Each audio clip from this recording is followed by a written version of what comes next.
Welcome to the fourth week of our Calm series. We hope that you are enjoying the Sunday services and are continuing to meet for small group sessions during this series.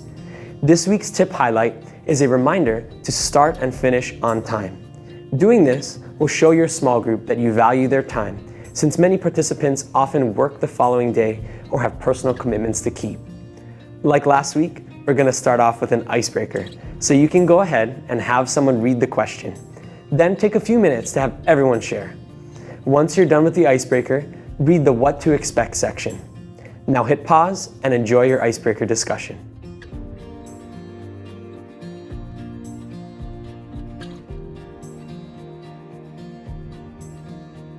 I hope you enjoyed that icebreaker.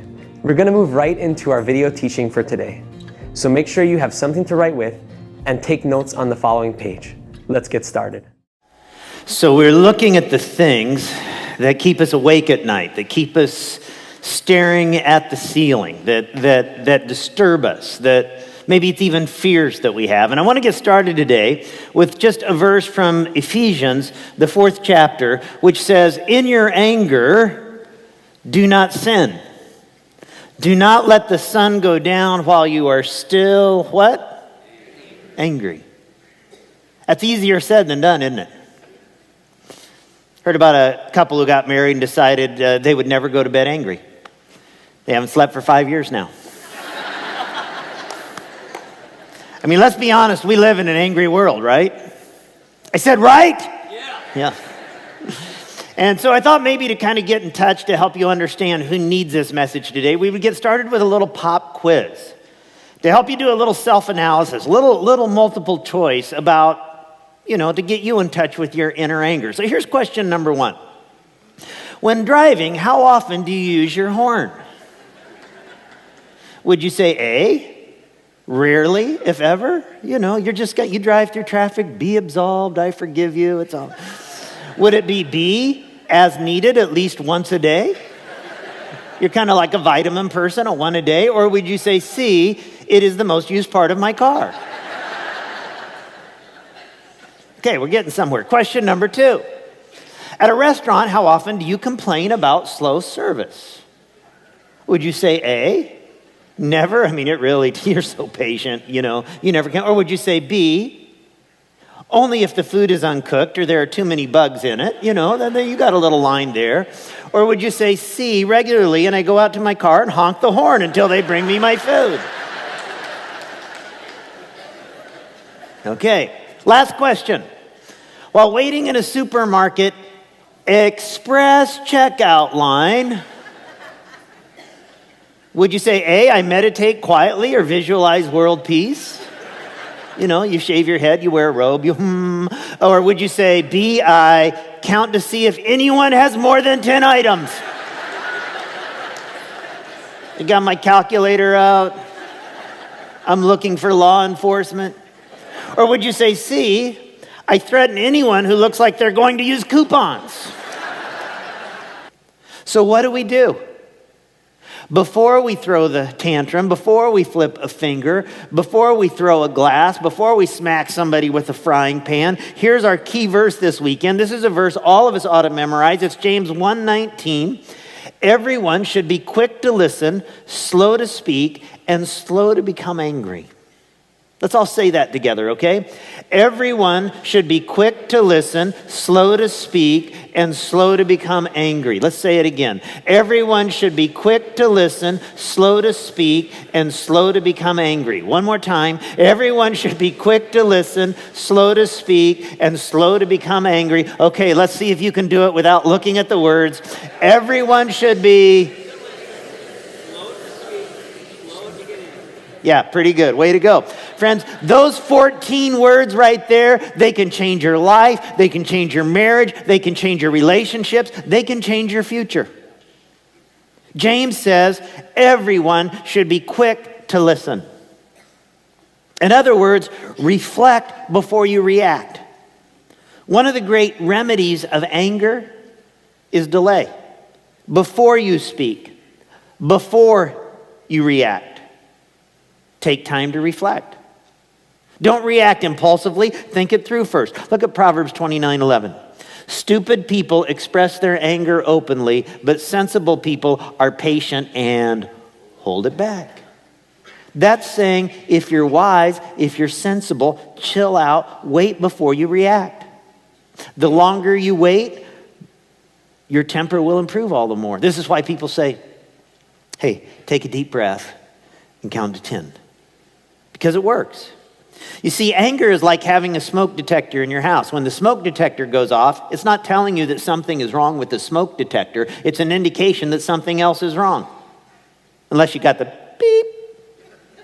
Yeah, you might need a battery, but if you hear, you know, where there's smoke, there's fire. You've got another indication. This is why anger is often called the second emotion. Anger exists to tell us that something else is wrong and it needs our attention. There are three primary things that lead to anger. Just as there are three primary colors, red, yellow, blue, just as there are three tools for an architect, line, angle, curve, there are three primary emotions that lead to anger, and those emotions are hurt, frustration, or fear. All anger is the result. This is the primary emotion. Anger comes along as the second emotion as a result of hurt, frustration, or fear. Let me give you a couple of scenarios and see if you can identify what's at the root of the anger. Let's say you got up for church today. You were all ready. You were ready to be here on time, but the person you were coming with was not ready to be here on time. And so you leave the house late, and you're driving to church, and you're trying to get here fast to hear a message on anger?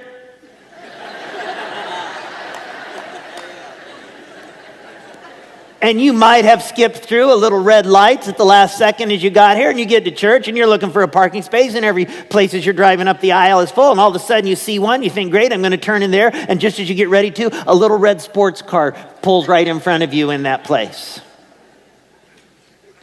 Now at that moment, you wrestle with what is the appropriate gesture in a church parking lot. What emotion are you feeling at that moment? Hurt, frustration, or fear? Frustration, yeah. I mean, you're just really frustrated. You're already running late. So you slam the brakes on your car, you put it in park, you get out, you go over and knock on the window of that little red sports car with a look on your face that looks like the girl from The Exorcist or something. What emotion is that person in the car feeling at that moment? Fear, yeah, right. You know, well, crazy person. Gonna hurt me. James says we can minimize so much anger if we will reflect before we react, before we speak, before we start raging. Reflect and be quick to listen. Has anyone ever left a relationship because they were genuinely listened to? Stop listening to me so much.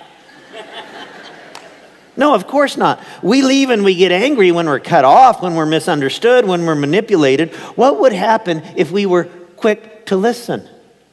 If we sought to understand a situation, what's underneath? What's going on here? Is there some hurt here? Is there some frustration? Is there fear? If we would seek to understand before we seek to be understood, if we would reflect before we react, so many good things could happen. So be quick to listen. And then James says, everyone should be slow to speak. What's he saying? Before you let it blow, before the volcano fires off, you need to restrain your remarks. Restrain your remarks. Why is it so important to restrain your remarks, to be slow to speak rather than to just let it fly?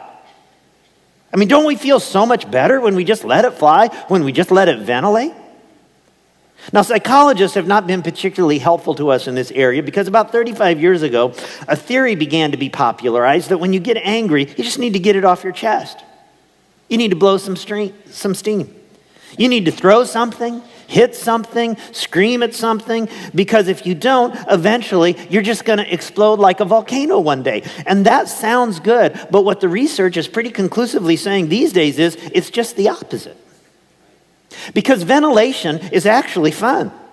It makes people feel so good when they ventilate. It makes them feel so powerful that it just reinforces the behavior. And to show you what I mean, I want to say the word yes in a moment, and then I want you to say back to me just as angrily and as, forcefully as you can. I want you to say no. I'm going to say yes, you say no. This is a chance for you to get in touch with your river of rage. If you want to shake your fist at your pastor, here's your opportunity right here, right now. You ready? Yes. So yes. No. Yes. No. I said yes. No. Now stop. I said yes. Friends, it's scary from where I'm standing right now. I'm just telling you that. And you see, the problem with ventilating is that feels good, doesn't it? It's kind of fun. And so you're just more likely to do it again the next time.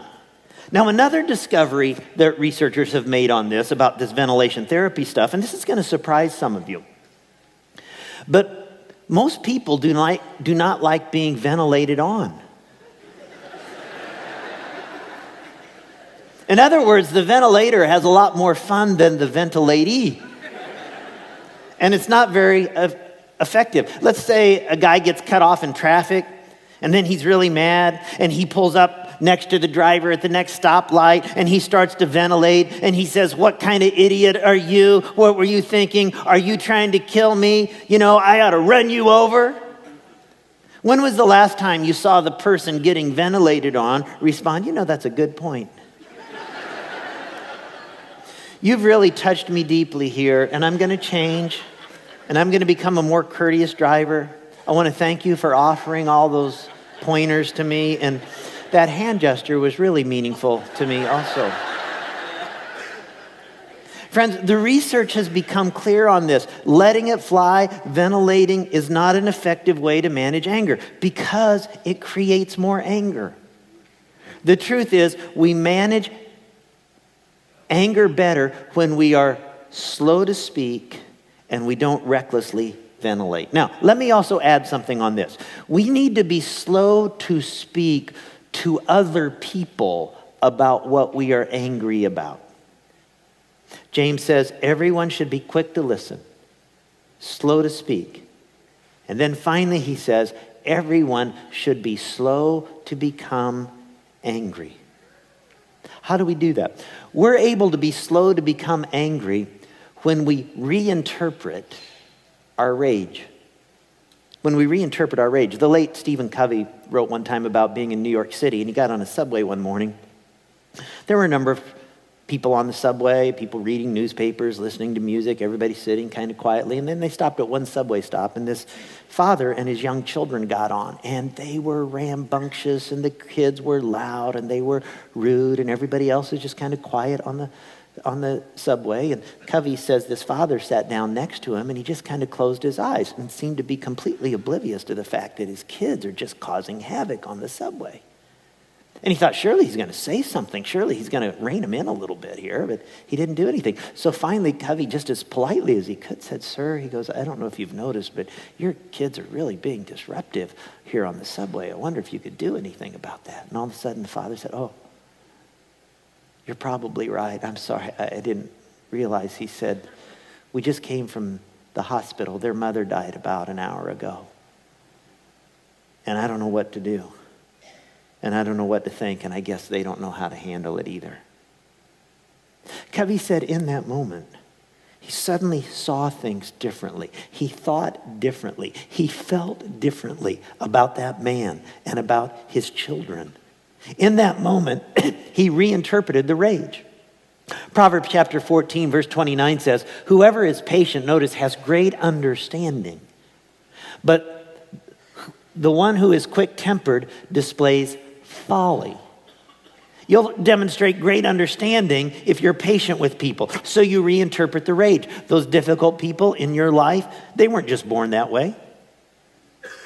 Somewhere along the line, they've experienced hurt, frustration, fear, and usually very deeply. Some of you had very difficult parents devoid of emotion. Maybe the extremely stern parents that frustrated you. I'll bet if you went back and you did a little understanding of what their parents were like, what their brothers and sisters were like, you would gain a deeper understanding of why your parents were that way. And it would help you reinterpret some of your rage. Maybe that boss that you work with that's so difficult and so demanding and so, a storm whenever they walk into a room. Maybe they grew up in a home where they felt like they would never measure up and they would never, could never perform enough. And so they have this need to succeed. And it doesn't change anything. I mean, it doesn't justify their behavior, but it helps you, excuse me, it helps you understand him or her better in that moment. Love is patient. And patient people have great understanding. It's amazing when you take the time to understand a person that you begin to be more patient with that person. All of a sudden, the Holy Spirit starts changing your perspective on these people and giving you a sense of compassion and patience and tolerance. And instead of losing your cool, you start thinking, how can I help them? How can I serve them? Because love is patient. Now it's time to get into our group discussion questions. At this time, you can turn off your DVD and begin answering your discussion questions. We will see you next week for session 5 of our CALM small group study.